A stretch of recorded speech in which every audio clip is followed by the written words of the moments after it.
teman-teman, ketika kita mengalami batuk yang lama 2-3 minggu, perhatikan kapan kita harus segera ke dokter.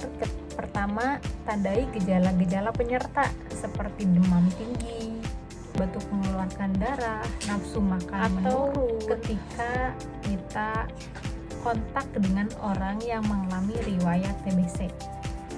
Sebaiknya segera periksa ke dokter. Terima kasih.